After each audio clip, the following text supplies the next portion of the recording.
प्रिय विद्यार्थियों, राजनीति विज्ञान की कक्षा में आप सभी का स्वागत है। आज के इस वीडियो लेक्चर में हम डिस्कस करेंगे अक्षेत्रवाद। अक्षेत्रवाद का क्या अर्थ है, क्षेत्रवाद की क्या भूमिका है, भारतीय राजनीति पर इसके क्या प्रभाव है, सकारात्मक प्रभाव, नकारात्मक प्रभाव। भारत में अक्षेत्रवाद की राजनीति के दुष्परिणामों को रोकने के लिए कौन कौन से उपचार किए जा सकते हैं, कौन कौन से उपाय किए जा सकते हैं।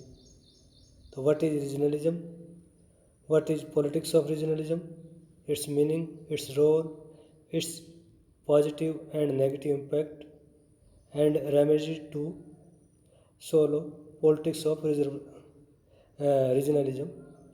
तो आइए आज हम एक बहुत ही रोचक विषय अक्षेत्रवाद की राजनीति पर डिस्कशन करते हैं। अक्षेत्रवाद से अभिप्राय है कि किसी अक्षेत्र विशेष से लगाव, प्रेम, भावनात्मक संबंध, यानी शेष भूभाग की तुलना में एक विशेष क्षेत्र से, भूमि के एक विशेष टुकड़े से हमारा जन्मभूमि के रूप में, कर्मभूमि के रूप में या अन्य किसी कारण से विशेष लगाव होता है। तो इस तरह की भावनात्मक लगाव को अक्षेत्रवाद कहा जाता है।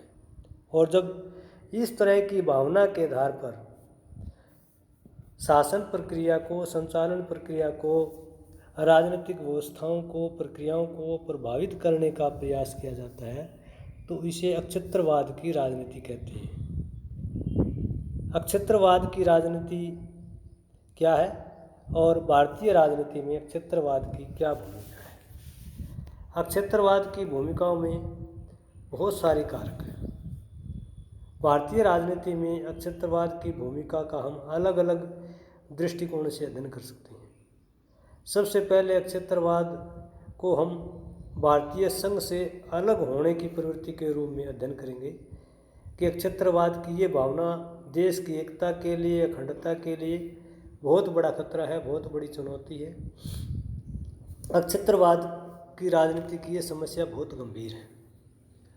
यानी भारत में कुछ एक राज्य, संघीय क्षेत्र ऐसे हैं जो भारतीय संघ को चुनौती पेश करते हैं।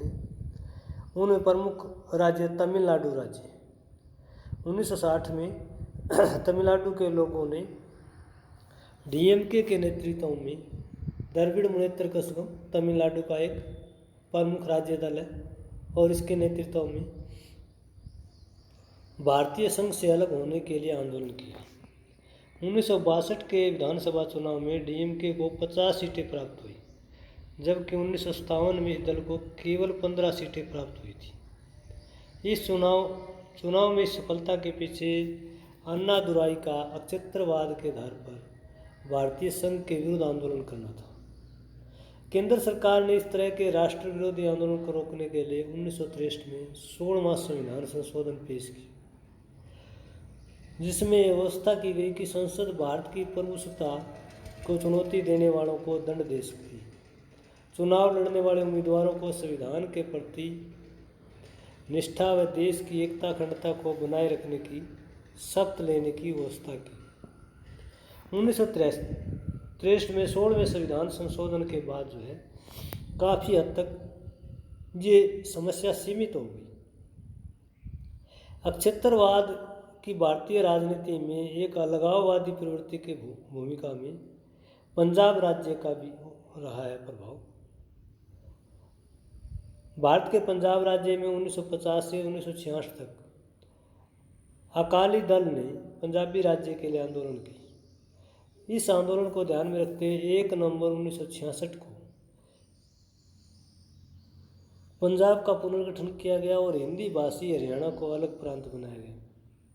1971 में डॉक्टर जगजीत सिंह ने खालिस्तान की मांग को दोहराया।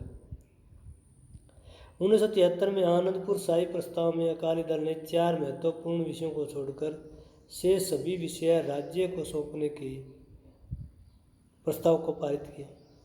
केंद्र सरकार ने आतंकवाद से विवश होकर 1984 में ऑपरेशन ब्लू स्टार चलाया, जिसमें आतंकियों को पकड़ने के लिए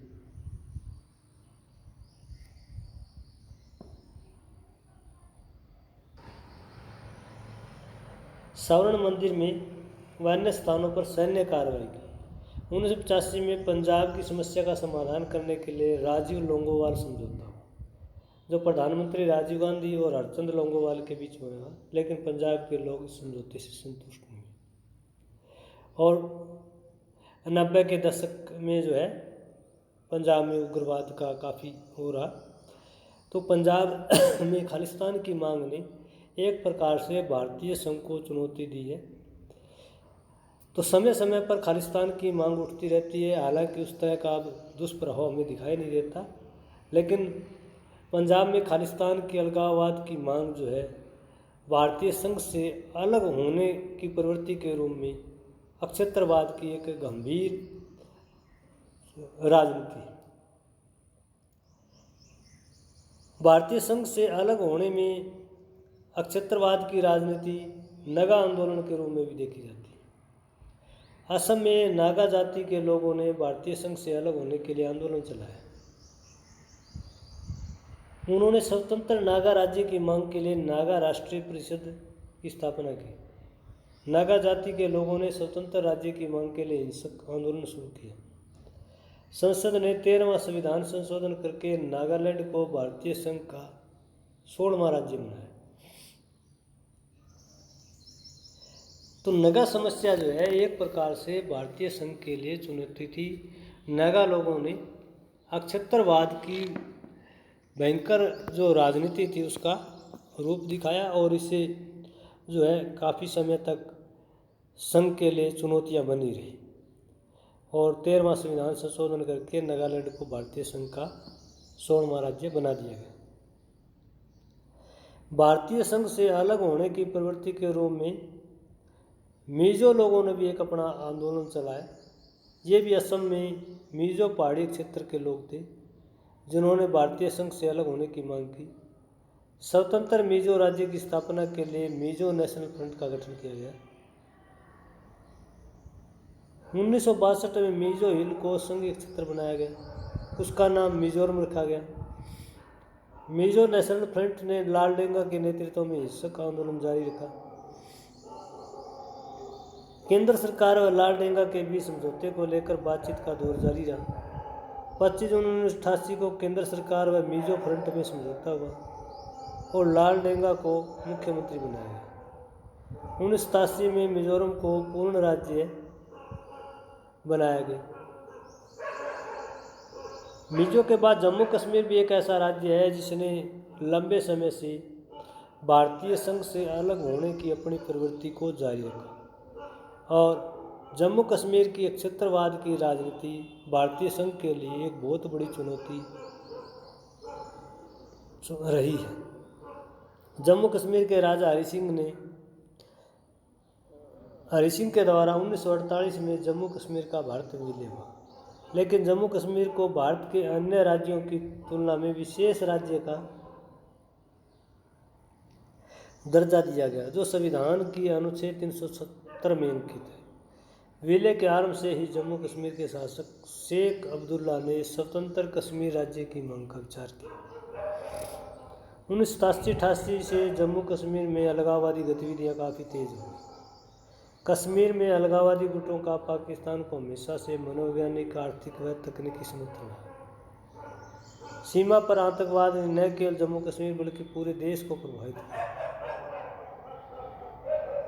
कश्मीर में JKLF, हिजबुल मुजाहिदीन, जमायत तुबला इत्यादि अनेक अलगाववादी संगठन हैं जो कश्मीर के नाम पर भारतीय संघ से अलग होने की लगातार चुनौती देते रहते हैं। तो ये अक्षत्रवाद की राजनीति जो है बहुत गंभीर रही है, जिसने भारतीय संघ को एक खतरा पैदा किया है, संघवाद की भावना को नष्ट करने का प्रयास किया है। इसके साथ साथ देश की एकता और अखंडता के लिए बहुत बड़ी चुनौती पेश की है। तो ये अक्षत्रवाद की राजनीति का भयंकर स्वरूप था। अक्षत्रवाद की राजनीति का दूसरा स्वरूप ऐसे मांगों के रूप में देखते हैं जो किसी राज्य से अपने आप को एक अलग प्रांत के रूप में स्थापित करने की मांग रही है। भौगोलिक और आर्थिक कारणों से एक ही राज्य से का कुछ विशेष भूभाग उस राज्य से अलग होकर के एक नया राज्य बनाना चाहते हैं। इसमें बड़ी मांग तेलंगाना राज्य की रही है। आंध्र के लोगों ने 1969 से एक अलग राज्य तेलंगाना का आंदोलन चलाया हुआ है। तेलंगाना क्षेत्र के लोग वहाँ के लोगों में शेष आंध्र प्रदेश के विरुद्ध आक्रोश है, यानी तेलंगाना के लोग जो हैं वो संयुक्त आंध्र प्रदेश के जो लोग हैं उनसे जो है घृणा करते हैं, उनके प्रति नकारात्मक विचार रखते हैं, क्योंकि तेलंगाना क्षेत्र के लोगों का मानना है कि यह भू क्षेत्र लगातार हर क्षेत्र में पिछड़ता जा रहा है और शेष आंध्र प्रदेश का विकास हो रहा है। शेष आंध्र प्रदेश के लोग तेलंगाना राज्य की मांग का पुरजोर विरोध करते रहे। 2013 में केंद्र की कांग्रेस सरकार ने अलग तेलंगाना राज्य की मांग का विचार का समर्थन किया, लेकिन वहां के कुछ विधायकों और सांसदों ने संसद व सदन के बाहर सरकार की विभाजन की नीति की कड़ी आलोचना की। फरवरी 2014 में केंद्र सरकार ने संसद में आंध्र प्रदेश पुनर्गठन विधेयक पास किया और 2 जून 2014 को तेलंगाना राज्य अस्तित्व में आया। तो इस प्रकार जो है आंध्र प्रदेश से तेलंगाना राज्य ने लंबे समय से आंदोलन चलाया कि आर्थिक जो विकास है वो शेष आंध्र प्रदेश का और है, जबकि पूरे आर्थिक संसाधन है वो तेलंगाना राज्य में ज़्यादा है। इसलिए तेलंगाना के विकास के लिए ज़रूरी है कि तेलंगाना को आंध्र प्रदेश से अलग करके एक नया राज्य बनाया जाए। अलग राज्य के रूप में गोरखालैंड की मूवमेंट भी काफ़ी समय से रही है। 1985 में पश्चिम बंगाल के दार्जिलिंग पर्वतीय क्षेत्र के निवासियों ने सुभाष घिसिंग के नेतृत्व में गोरखालैंड राज्य बनाए जाने की मांग की। गोरखालैंड राज्य की स्थापना के लिए गोरखा नेशनल लिबरेशन फ्रंट की स्थापना की गई। इस संगठन ने गोरखा राज्य की मांग के लिए आंदोलन चलाया।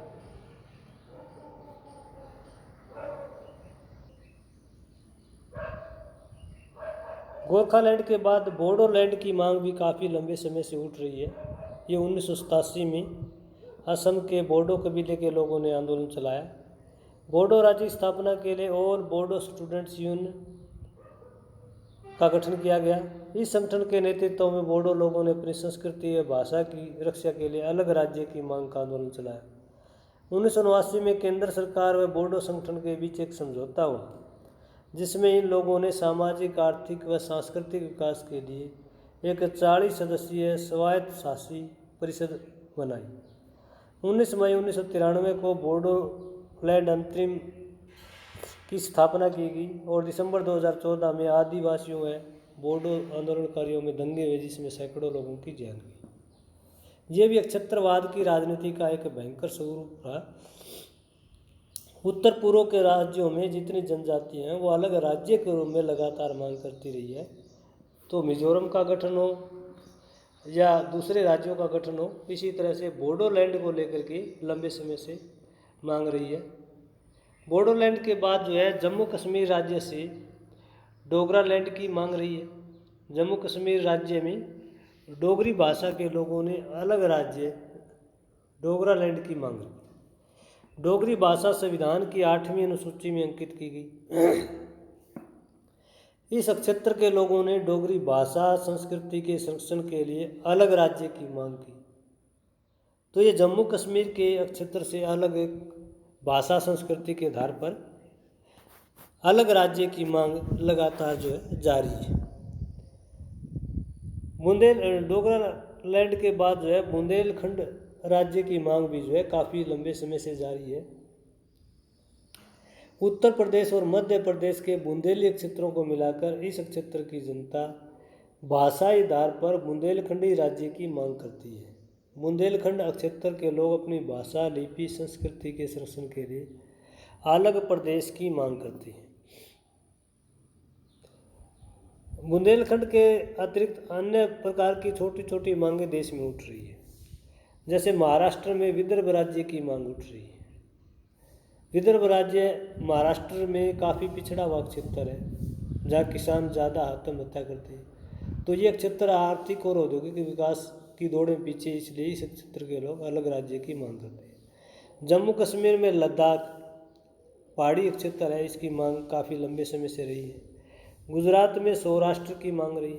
उत्तर प्रदेश में हरित प्रदेश की मांग और अवध प्रदेश की मांग इत्यादि मांगे जो है लगातार जारी रही है।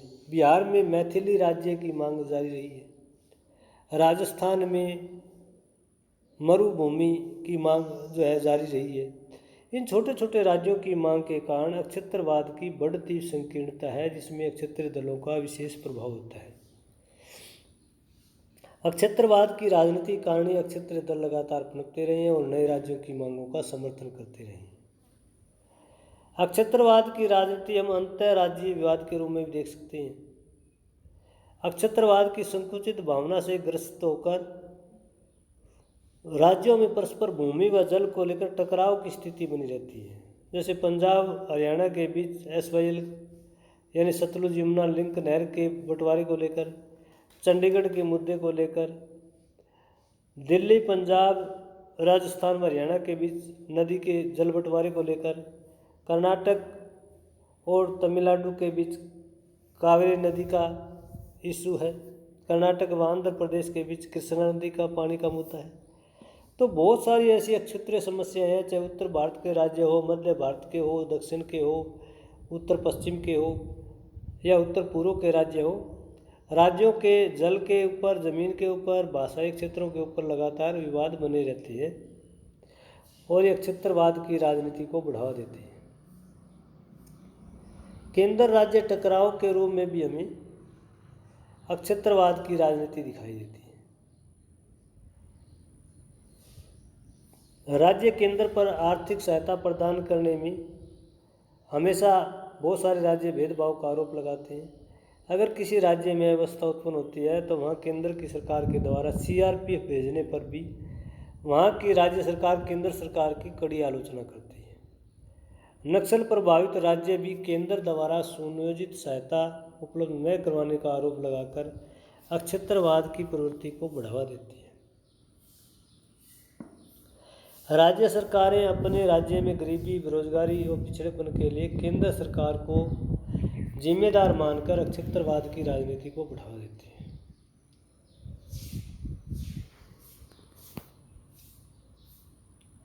अक्षत्रवाद की राजनीति का एक भयंकर भावनात्मक रूप हमें उत्तर दक्षिण टकराव के रूप में भी दिखाई देता है।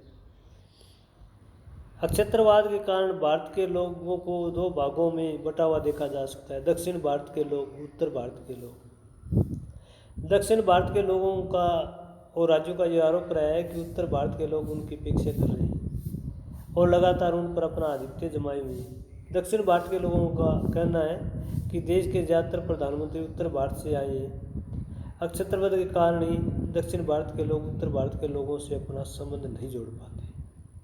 भाषा के नाम पर, संस्कृति के नाम पर दक्षिण और उत्तर भारत के लोगों में लगातार जो है दूरी बनी रहती है।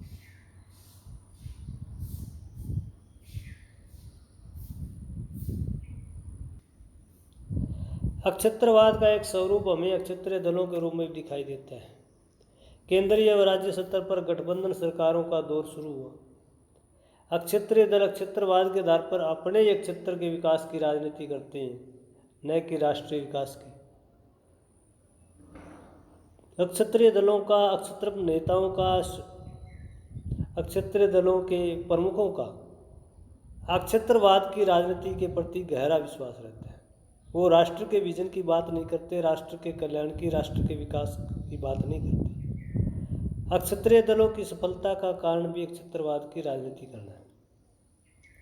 भारत में अनेक अक्षत्रिय दल अक्षत्रवाद की राजनीति करके सत्ता का सुख भोग रही है। दक्षिण भारत में DMK, AIADMK, Telugu Desam party व उत्तर भारत में श्रोमणी अकाली दल, इंडियन नेशनल लोक दल, समाजवादी पार्टी, राष्ट्रीय जनता दल, राष्ट्रीय लोक दल, नेशनल कॉन्फ्रेंस, असम गण परिषद इत्यादि। ये बहुत सारे ऐसे राजनीतिक दल हैं जो किसी अक्षत्र विशेष की राजनीति करते हैं, जो किसी अक्षत्र विशेष के विकास को अपने चुनाव घोषणा पत्र में जगह देते हैं, जो किसी अक्षत्र विशेष के लोगों के कल्याण, भलाई व विकास के लिए लोगों से चुनाव पूर्व वायदे करती हैं, घोषणाएं करते हैं, वचनबद्धता दिखाते हैं। अक्षत्रवाद की राजनीति का हम गठबंधन सरकारों के दौर के तौर पर भी देख सकते हैं। केंद्र में 1989 के बाद से राजनीतिक दलों को स्पष्ट बहुमत प्राप्त नहीं हुआ। अगर 2014 और 2019 को छोड़ दिया जाए तो बीच का टाइम जो है गठबंधन सरकारों का दौर रहा है। 1998 में 99 में भाजपा ने एनडीए की सरकार बना करके केंद्र में गठबंधन सरकारों को जन्म दिया। 2004 और 2009 में यूपीए 1 व यूपीए 2 की सरकार गठबंधन की सरकार रही है। केंद्रीय स्तर पर नहीं, कई राज्यों में भी गठबंधन सरकारों का दौर शुरू है। पंजाब में शिरोमणि दल व भाजपा, हरियाणा में कांग्रेस बसपा और निर्दलीय, उत्तराखंड में कांग्रेस व बसपा, दिल्ली में आम आदमी पार्टी व कांग्रेस। इस प्रकार क्षेत्रवाद के कारण न केवल नई दिल्ली में बल्कि प्रांतों में भी गठबंधन सरकार का निर्माण करना एक मजबूरी बन गई। 2014 व 19 के लोकसभा चुनाव में बीजेपी को क्लियर मेजोरिटी प्राप्त हुई, इसलिए केंद्रीय स्तर पर कोई गठबंधन नहीं हुआ। लेकिन कुछ राज्यों में आज भी जो है गठबंधन सरकारों का दौर है। जैसे हरियाणा में भारतीय जनता पार्टी और जननायक जनता पार्टी की मिलीजुली सरकार है। अब प्रश्न उठता है कि अक्षत्रवाद की राजनीति के नकारात्मक प्रभाव क्या है।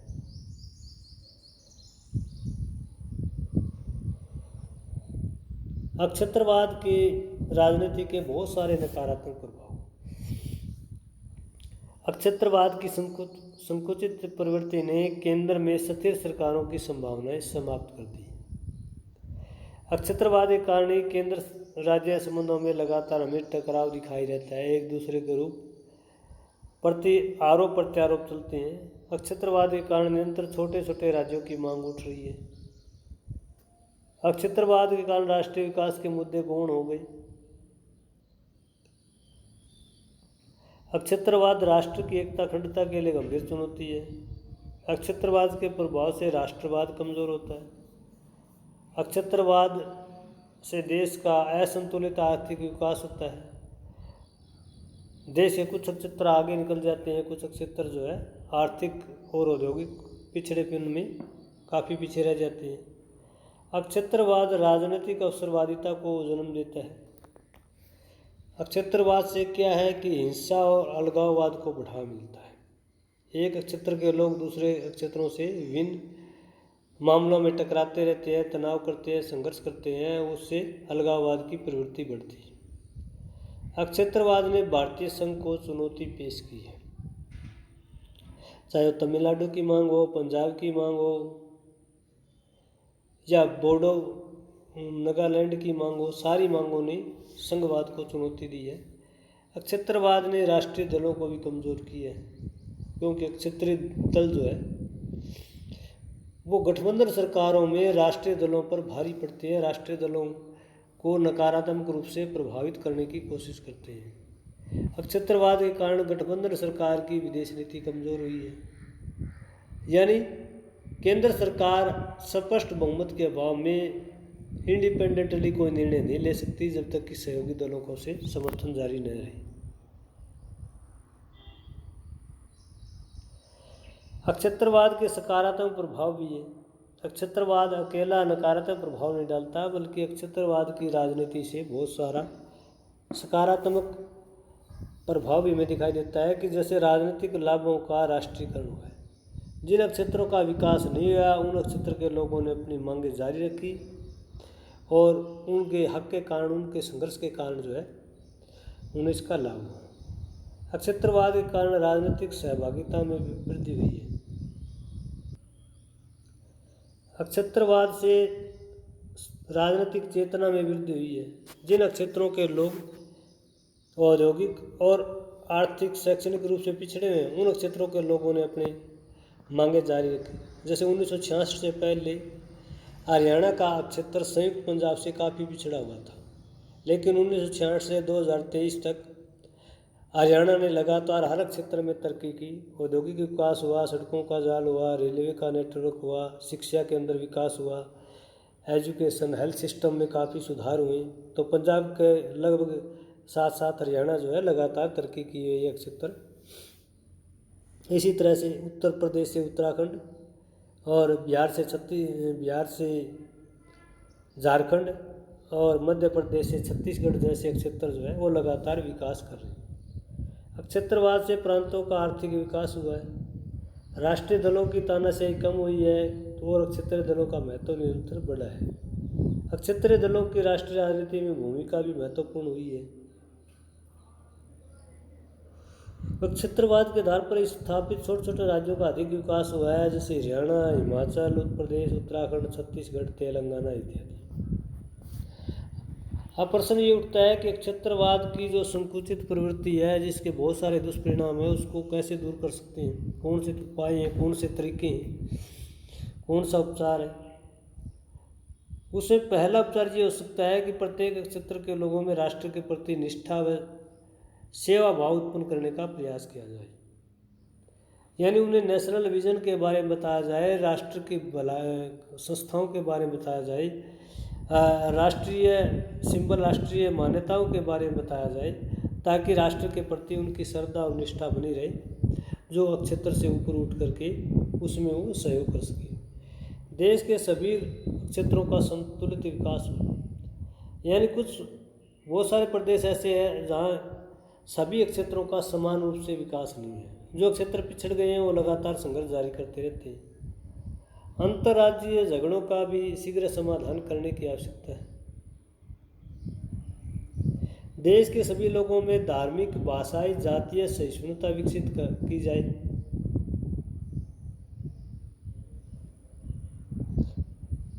हिंदी के साथ साथ क्षेत्रीय भाषाओं को उचित महत्व दिया जाना चाहिए। विशेष करके दक्षिण भारत के राज्य उत्तर भारत पर हमेशा आरोप लगाते हैं कि उत्तर भारत के राज्य हिंदी को थोपने के पक्ष में है, राष्ट्रीय भाषा बनाने के पक्ष में है, और इसलिए दक्षिण भारत के लोग अंग्रेजी व जो साउथ इंडियन लैंग्वेज है, जिसमें कन्नड़ है, तमिल, तेलुगु, मलयालम है, इनको और ज़्यादा महत्व देने के पक्ष में है। हिंसक व अलगाववादी संगठनों को राष्ट्र की मुख्य धारा में शामिल किया जाए।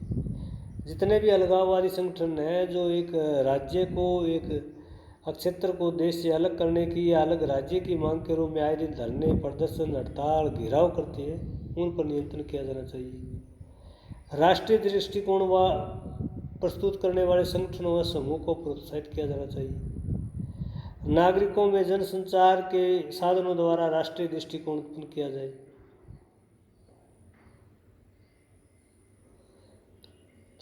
नागरिकों में पिछड़े हुए क्षेत्रों के आर्थिक विकास पर जो है विशेष ध्यान दिया जाना चाहिए। विशेष प्रजाति समूह को अपनी विशिष्ट संस्कृति और पहचान को सुरक्षित रखने के लिए सरकार द्वारा विशेष प्रयास किए जाने चाहिए। क्षेत्रवाद की संकीर्णता को बढ़ावा देने के लिए आंदोलनकारियों पर सख्त कार्रवाई की जानी चाहिए। तो ये कुछ एक उपाय है, कुछ एक सुझाव है, जिससे हम क्षेत्रवाद की राजनीति के नकारात्मक प्रभाव और दुष्परिणामों को सीमित कर सकते हैं, उनको नियंत्रित कर सकते हैं, उनको कम कर सकते हैं। तो आज का ये हमारा टॉपिक था क्षेत्रवाद की राजनीति। इसका अर्थ क्या है, इसकी भूमिका क्या है, इसके सकारात्मक और नकारात्मक प्रभाव क्या है। क्षेत्रवाद की राजनीति से संबंधित आज का ये टॉपिक आपको कैसे लगा, कमेंट करके ज़रूर बताइएगा। अगर ये लेक्चर पसंद आता है तो इसे लाइक कीजिए, अपने मित्रों के साथ शेयर कीजिए और मेरे इस YouTube चैनल को सब्सक्राइब करना न भूलिए, ताकि आने वाली हर नई और इंटरेस्टिंग वीडियो आप तक आसानी से पहुंच सके। धन्यवाद।